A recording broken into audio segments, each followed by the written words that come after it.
Hi, this is Janet Evanovich, and this is the story behind my stories.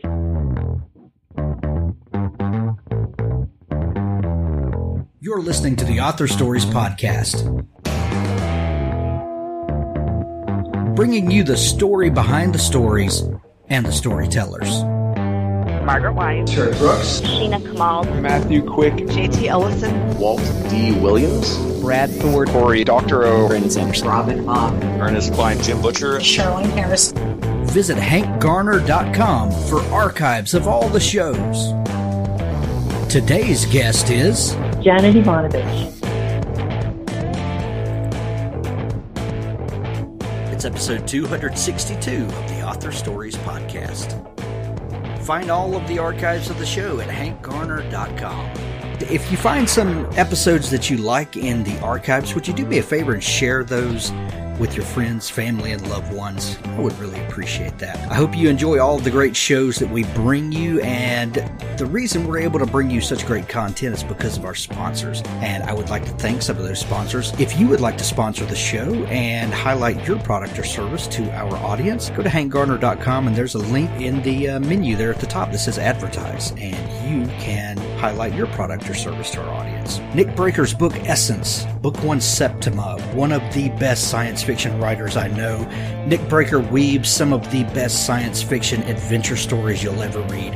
Essence, Book 1 Septima is a must-read. Go pick it up today. There's a link to it in the show notes. Third Scribe is the place for authors and readers to meet. Go to thirdscribe.com. You can set up an account for free, and you can link up with some of your favorite authors and find out what's going on with them. Authors, you need to have a place where you can highlight your books to your audience. Thirdscribe.com is built especially around books, linking people that love books with people that write books. Go visit them today. Thirdscribe.com. Tell Robin the folks that I sent you. Tales from the Canyons of the Damned. Episode 20 just dropped today. It is amazing. With stories by Jess West, Rhett Bruno, Eamon Ambrose, Bob Williams. Tales is my favorite monthly publication. Go pick it up today and get that old pulp goodness feeling. Tales from the Canyons of the Damned, episode number 20, out right now. Also, don't forget, we're highlighting Tales of Dystopia this week, and we've got a special interview show with some of the authors from it, but Chronicle World's Tales of Dystopia, 13 stories of animals and humans interacting at the end of the world. This project also benefits Pets for Vets, one of the most outstanding charities out there, linking up rescue animals with veterans that need some companionship. So go pick up a copy of Chronicle World's Tales of Dystopia. It's only 99 cents while it launches. At the end of the show, don't forget we have an audiobook clip from Richard Gleaves, the Jason Crane series.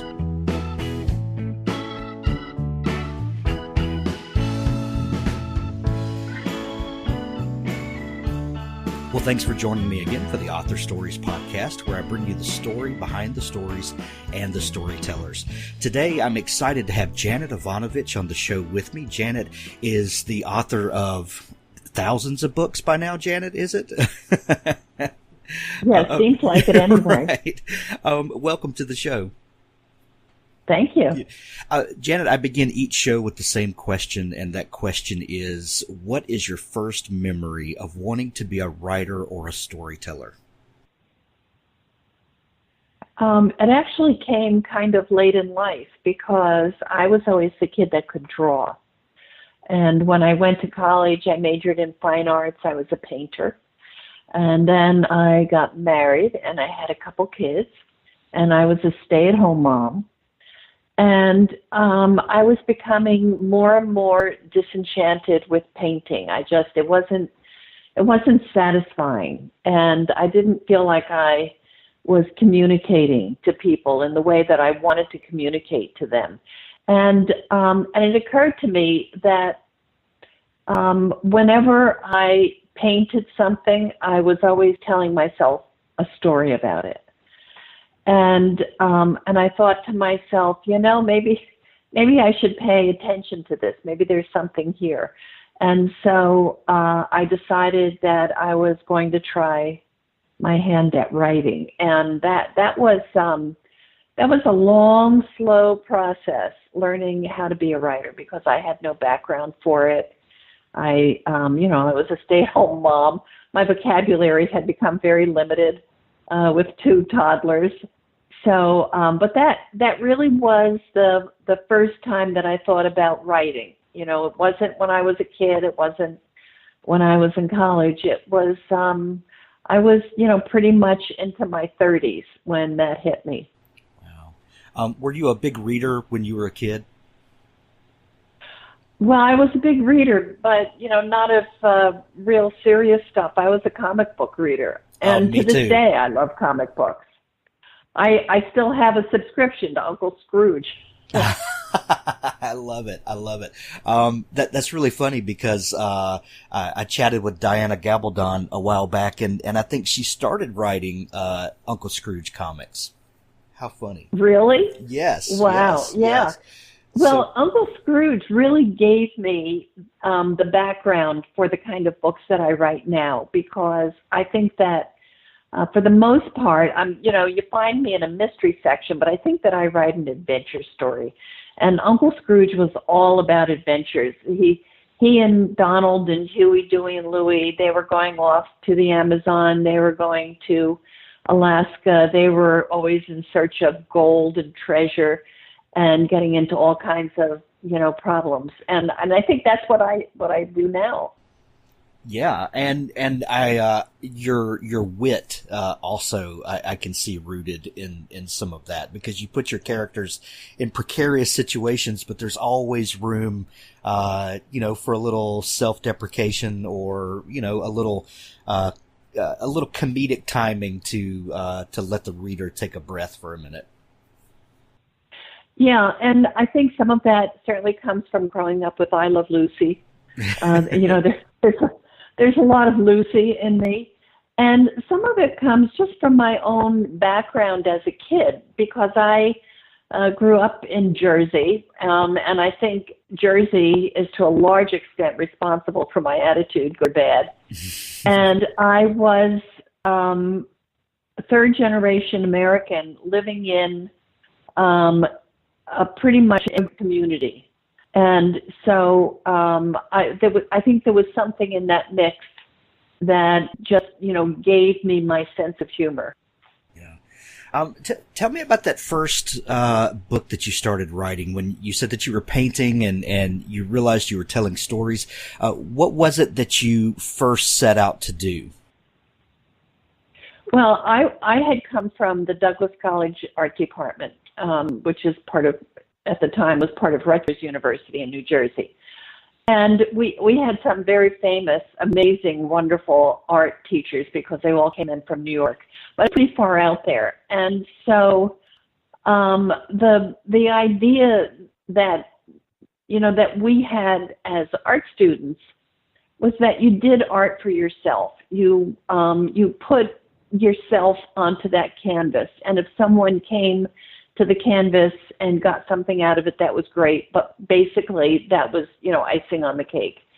And when I first started writing, I was writing from that point of view. And I was writing from the point of view that I had to be so totally different. I didn't want to do something that everybody else was doing. I wanted to do something unique and amazing, and none of that worked, right? Because the stuff that I was writing was so weird, so bizarre. You would never, ever know where to put it in a bookstore.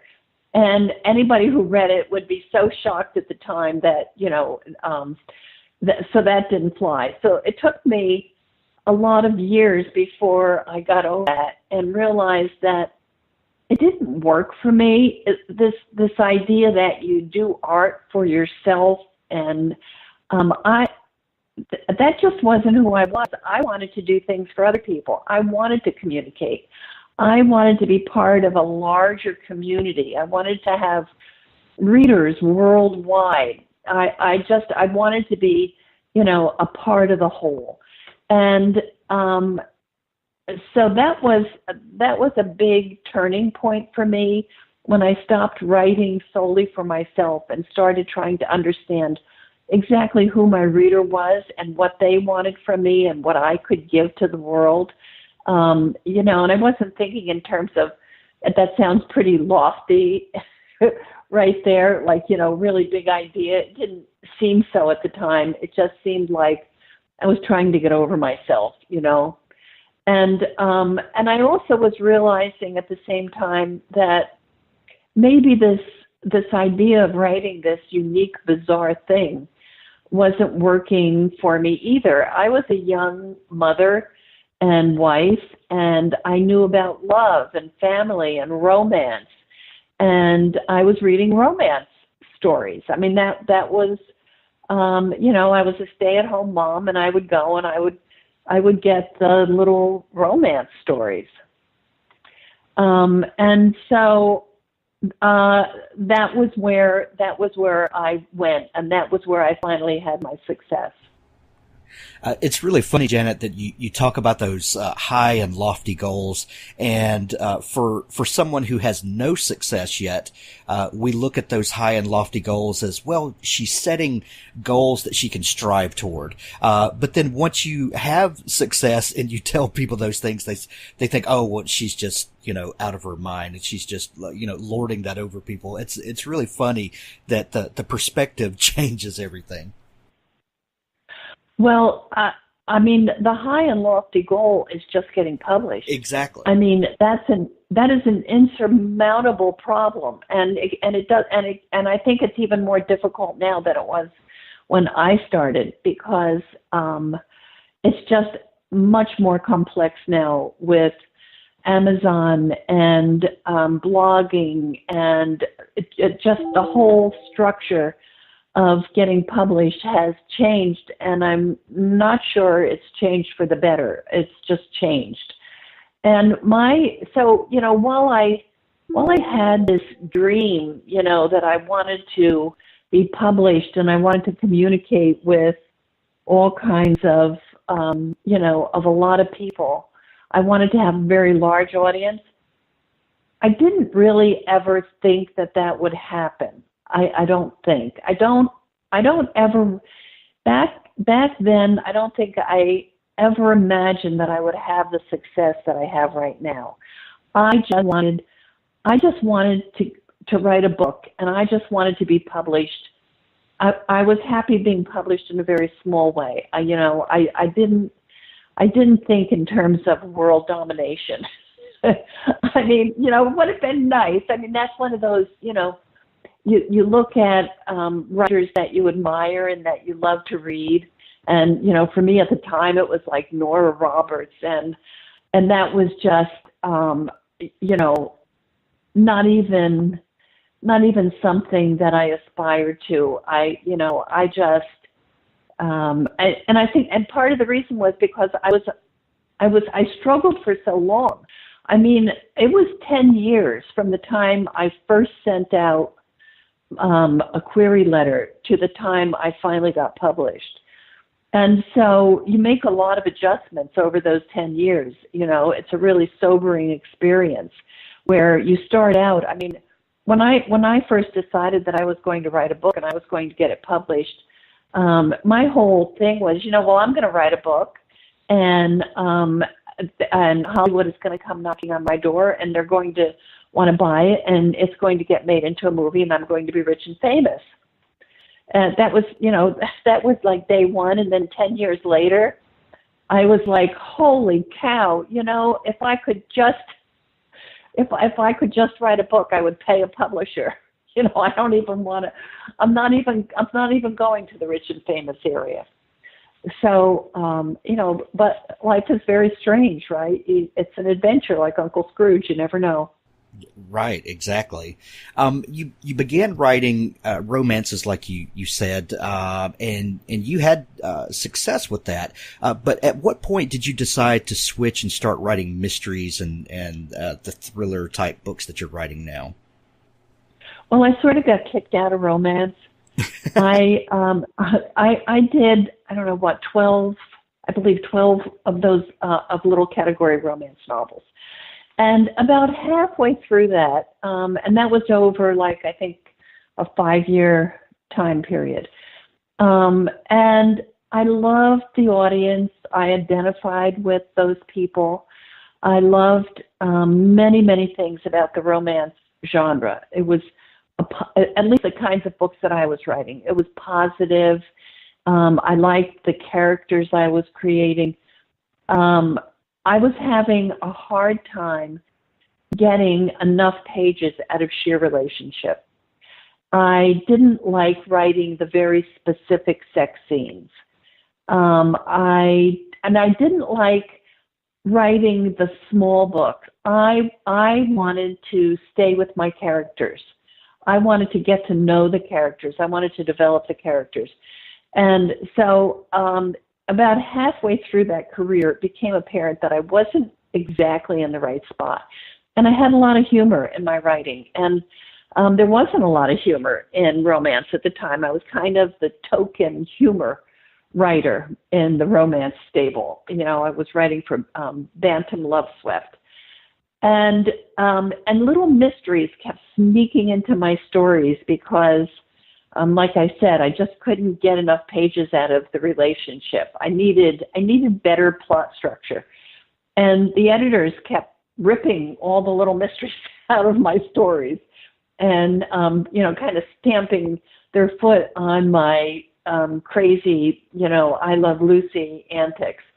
And so I finally reached a book where it just got edited to death, and I had no idea where to go with it and realized that this just was not the right spot for me. So I took a year off, and I did a lot of reading. I read a lot of mystery, and I loved Robert B. Parker. I found a lot of things in his writing that I thought I could use. I liked the spareness of it. I liked the morality of his characters. I liked his description. He's such a wordsmith. And so I decided that I was going to move into mystery. And at the time, Tom Clancy had just brought out Red October. And my husband was working for the Navy. He was a civilian. He was working in their think tank. But so I was sort of, hooked into that little family. And what I realized is that he had created, his own genre. He had found a hole in the marketplace. He started writing for the military man, and it just spread because everybody loved that voyeuristic part of it, just like everybody loves the voyeuristic part of, Grisham and the lawyer novels.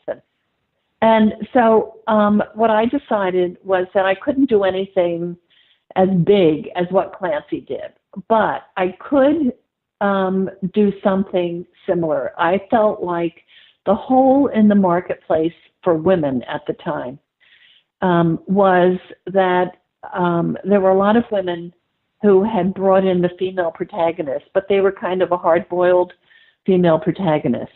And I thought that I could bring in the soft-boiled female protagonist. I like that. And I thought that I could take what I loved from romance and squish it into a mystery adventure format.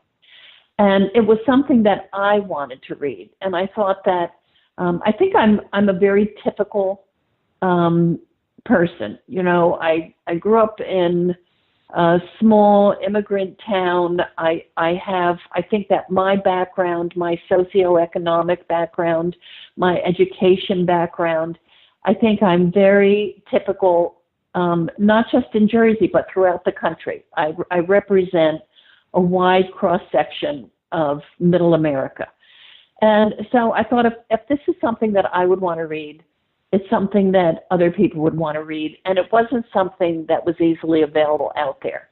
And so that's what I did. That's how the Plum series came to be. I just took the bad boy heroes that I loved in romance, the positive characters, the good people that were not perfect, the family aspect of it, and I squashed it into a mystery format. I made her a bounty hunter, which was very alien to me in the beginning. I didn't know anything about bounty hunters, but I thought that I could pull it off because it wasn't a very structured kind of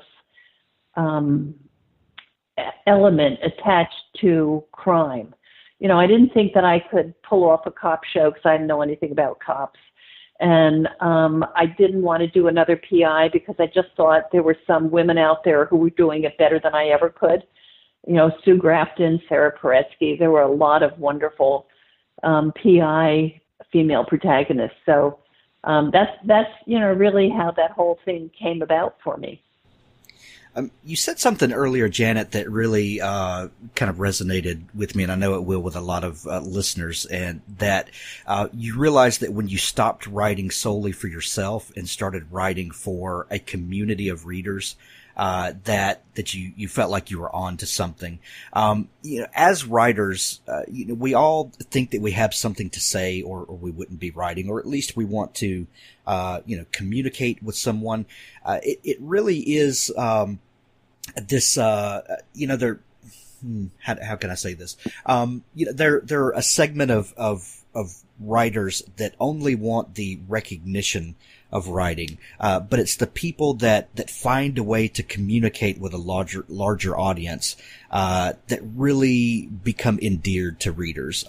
What are some of the things that you use, to make sure that you are communicating with your audience and that you, don't become disconnected with your readers? Well, first of all, I respect them. I respect my readers. I don't think they're stupid. I don't think that I have to preach to them. I'm just trying to entertain. That I am not ever going to be invited to Oprah's book club. Because I don't have. I mean, we all have an agenda. We all have things that we try to give to our readers. I think if it becomes obvious what those things are, you failed. I think you don't want to hit people over the head with all those things that are personally important to you. I try to be, not political. I make a special effort to be politically incorrect. I think that's needed in today's world. That's where humor comes from. And I think it's a very dangerous thing to be so politically correct that we can't approach a difficult subject in a humorous way. But I think that first of all, you have to know who your audience is, and you have to be a part of that audience. You can't isolate yourself. You have to go out to the mall and shop where your readers shop, and you have to go to Friendlies and have and eat at Subway, and if that's who your reader is. I mean, you have to live the life, at least in part. Now, I have to admit I have a certain amount of money now, and I do like a nice bottle of wine, because I think outrageously expensive is $40. I won't go over that. And I wait until it goes on sale. I only have to pay $18.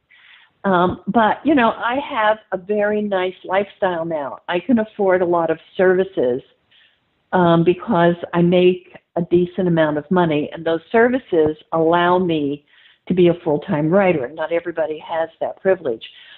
But I have to always be aware that that's not necessarily where, my core audience lives. You don't want to put yourself in a bubble. You don't want to put yourself in a bubble economically. You don't want to put yourself in a bubble intellectually. I think you have to like your readers. You have to like those people. You have to think they're really great. And right.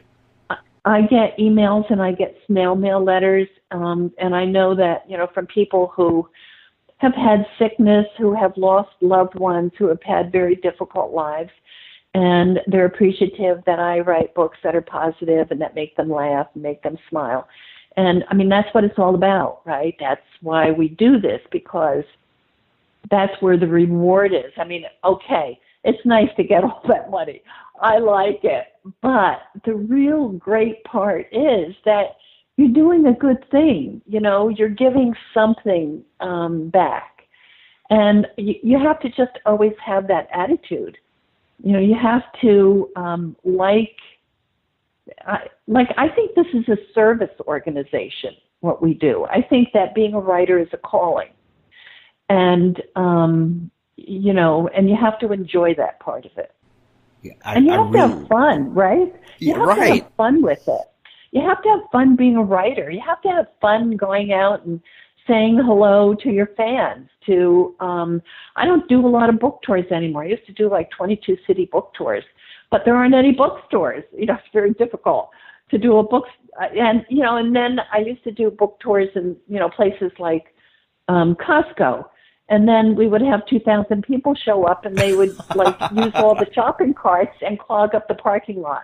And then Costco would say to me, well, you can shop here anytime you want, but we'd really rather you didn't have any more book signings. So, I love it. So, I love it. Yeah, so I don't, you know, every now and then I try to do a couple events every year in auditoriums that usually seat anywhere from, you know, 700 to 1,200 people. But because, you know, I don't want to totally isolate myself. I like being able to get out and see who it is that's reading the book and say hello to people. And absolutely. But yeah, and you know, the other thing that you need to be careful of as a writer is a lot of writers. You know, we have all these writers conferences, and we have, you know, there's Romance Writers of America and Mystery Writers, and I think they're good, and they're great places to get, you know, to see who your peers are and to make connections, and they have a place in your life. But you have to be very careful of not just doing that, because they are your peers. They're not necessarily your audience. You want to make sure that where you really go is out to where your readers are. Right. Speaking of book tours, your brand new book, Hardcore 24, released yesterday, and it is the 24th Stephanie Plum novel. Is that right? Yeah, it's the 24th Plum novel. I did a bunch of little books in between. They were holiday books, and they were set in the world of Plum, but they had an extra element in there. They had this guy Diesel, who was, you know, kind of special, and he came in. But, yeah, 24 plums. Seems like a lot. Well, yet they still seem fresh and exciting and funny. You know, I can't talk enough about your wonderful mix of humor and action, adventure, and mystery. I strive to kind of emulate some of your style. I really love the way that you keep it engaging on all fronts. Writing so many books with Plum, do you ever find yourself at a loss for a situation to put Stephanie in? I don't think I find myself exactly at a loss. A while back, I started moving out into other little mini-series and some co-author projects. And one of the reasons why I did it was because my fans wanted more books, and I just, you know, could only do so many plums. I didn't want to saturate the market with that. But the other reason is that I found it very helpful to go out of the world of Plum into some other world. And then when I finished that world, you know, like with Lizzy and Diesel, or with you know, one of the co-authors, when I finished that book and I was able to come back and write a new Stephanie Plum, it was very fresh for me. It was nice to have that break, to move into another world and then back into the world of Plum. And I found that I always knew a little bit more about Stephanie when I did that. When I was in some other woman's head, some other female protagonist, following them through their adventures and their emotional arc, when I left them and I came back to Stephanie, I always felt like she had become a little larger for me. I understood her a little bit better. I knew, some more things about her. And that's one of the things that really has kept the series fresh for me, is just being able to go out and then come back again. Janet, what is a day in the life of a writer that is as prolific as you are? What is a day in your creative life like? I'm up at 5, and by 5:30, I have my coffee and my little dog, and I'm in my office. And morning's always best for me. I always know. I go to bed at night with a steno pad, and I make notes for myself about where I'm going to go the next day and where I was that day. And then when I wake up, somehow it's all come together in my head. And I always have a couple hours that are very good in the morning where I make a lot of progress. And I kind of stay at my desk through the morning. I go downstairs for lunch. I have lunch with, I'm part of my family works. We all work together. We're like a little herd. We move around in this clump. We all live in the same neighborhood. My son and my daughter and my husband, of course. And my son is my finance officer, and he helps me to plot the books out now. My daughter does everything associated with social networking and the internet, and they all edit for me. So because we all live in the same neighborhood, and one of the things that I found out is that I could I actually employ a chef, because it's a way of getting everybody over here. If you have a chef, your kids always want to visit you. And so I'm writing that down. So for lunch and dinner, these are usually big family affairs that we enjoy getting together, but we also discuss business. So I sit down at lunch for an hour and a half with my family. We go over a lot of things, and my chef tries to give me stuff that's not going to make me too fat, because I'm very sedentary. I hate exercise. I've got my ass in the chair 12 hours a day. And, we want it to fit in the chair eventually. After lunch, I go back to work, and I do a little editing and some writing, but I also turn into a business person, because the more successful you become, the more things you have to do in a business-like fashion. I have some West Coast projects going, and when the West Coast is 3 hours behind us, so they get started working in the afternoon, and I'm getting phone calls, at 6:30, 7 o'clock at night. So mostly in the afternoon, I'm talking to New York, I'm talking to the West Coast, I'm talking to my daughter and the 2 people that she employs. She employs a webmaster, and she employs a marketing specialist.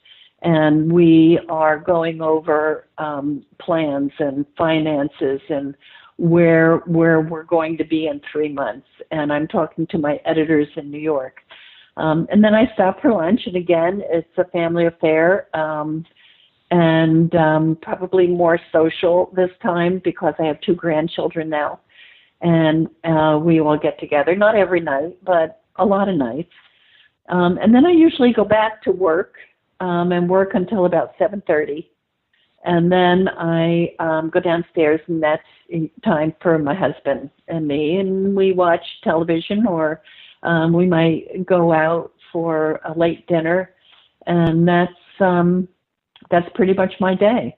And I do that 7 days a week. Excellent.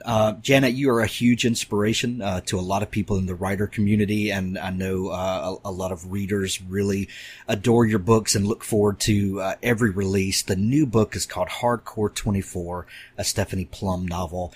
We're going to send everybody to go pick up a copy. Thank you so much for taking time to come on the show today. Thank you. It's been fun. Thanks for listening to the Author Stories podcast. For more great author interviews like this one, go to hankgarner.com and dig through the archives. There's something there I know you'll love.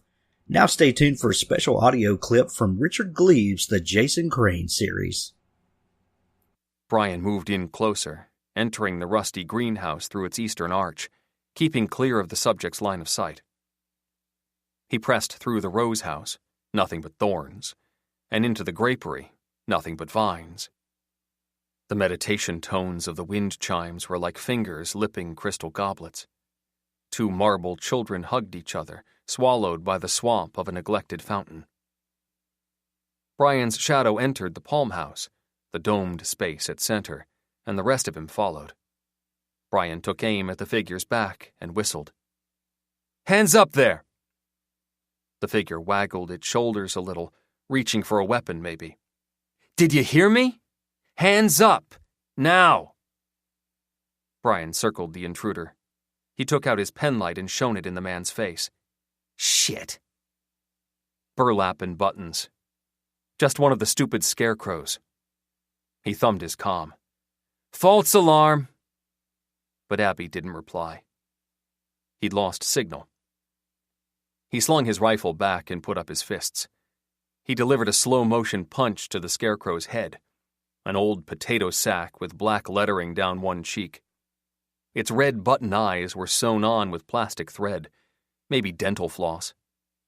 The mouth was a bright red shoestring hot glued to the burlap. One end had shaken loose, so that the mouth drooped like a stroke victim's. Brian delivered a slow karate kick to its body, a business suit stuffed with hay. A stink rose. The guts were rotted. Only this one scarecrow had survived the storm. A couple dozen others had fallen face down in the mud of the palm house, strewn about like martyrs of some great scarecrow war. Motion caught his eye, and he frowned. A second scarecrow had survived the storm. He hadn't noticed it before, but he should have. This one wore a yellow hard hat and carried an axe. The hard hat was caked with mud, as if the scarecrow had been on the ground. Had someone righted it? Brian turned away from it, disturbed, and noticed a third scarecrow leaning against a nearby wall. This one wore a clown costume and mud-soaked rainbow hair. How the hell had he missed that one? He was an idiot. If that had been a person, they might have shot him in the head by now. He backed away from the trio of scarecrows. They reminded him of some Sunday school tableau. He was about to make his exit when a white face flew from the shadows. The hockey mask of Jason Voorhees, the machete-wielding psychopath of the Friday the 13th movies. The mask landed at Brian's feet and stared up at him. It was a dime store plastic thing, trailing a broken length of pink rubber band, with two sad hollows for eyes above an extruded nub of nose. The cheeks were pierced with little holes and bore 3 bloody streaks of war paint. Some poor scarecrow had lost its fright mask. Brian bent and picked it up, turned it in his hand, letting moonlight play across the concave interior face, creating that optical illusion where the gaze follows you. He lifted the mask, thinking of some childhood Halloween. When? Decades ago, when he'd been Jason Voorhees, stalking Sleepy Hollow, his tinfoil machete dripping Heinz 57. When did I get to be so old? People didn't appreciate the classic scares anymore, the old shock cuts and startle tricks.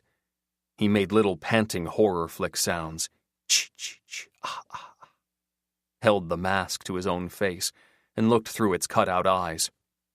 "Trick or treat," he whispered. The answer was trick. A dozen scarecrows surrounded him. A dozen more writhed up from the mud. The eyeless corpse of Ferris the gate guard shrugged a hungry pecking crow and pounced.